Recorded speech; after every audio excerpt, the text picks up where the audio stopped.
Mr. Lance is not here, so would anyone like the 1 minute? Mr. Latta, you're recognized.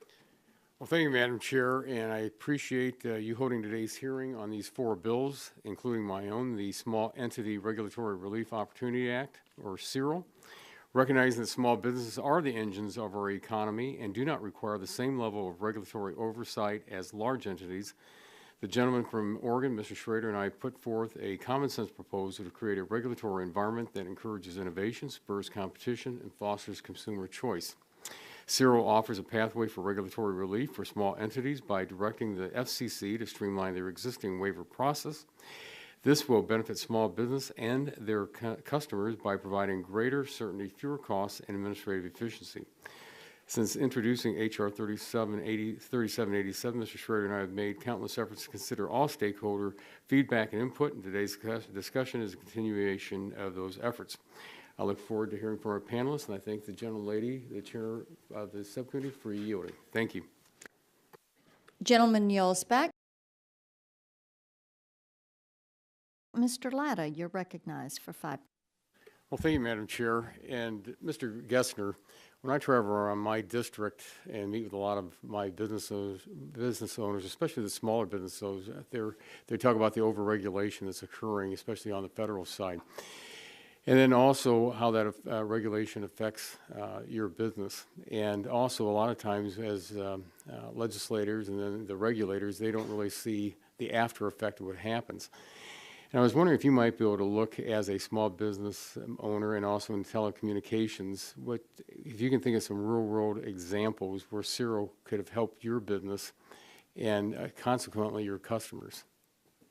Thank you. Thank you for the question.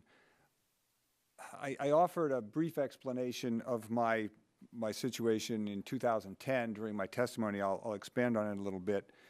We converted from an analog cable system to an all-digital system in 2010.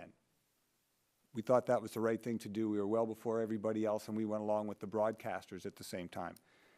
Shortly thereafter, we realized that we could no longer complete analog testing as required by the FCC because we had no analog signals to test. So we requested a waiver from analog testing, and it should have been very, very easy because there had already been one operator who had received a waiver from analog testing. So we thought, just give me one of those.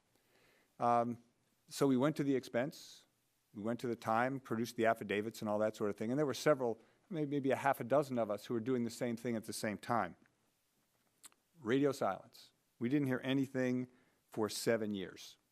And what finally happened was the FCC changed the rules and told all of us that our petitions were moot. Now, if SERRO had been in effect then, we could have been spared those 7 years of regulatory uncertainty. If SERRO had been in place then, the FCC would have been through at least 2 triennial reviews and had recognized that analog testing by digital systems was something that had to be addressed, and they could have addressed it, and no waivers would have been, no waiver petitions would have been required in the first place. Well, thank you very much, Madam Chair, and I'll yield back the balance of my time.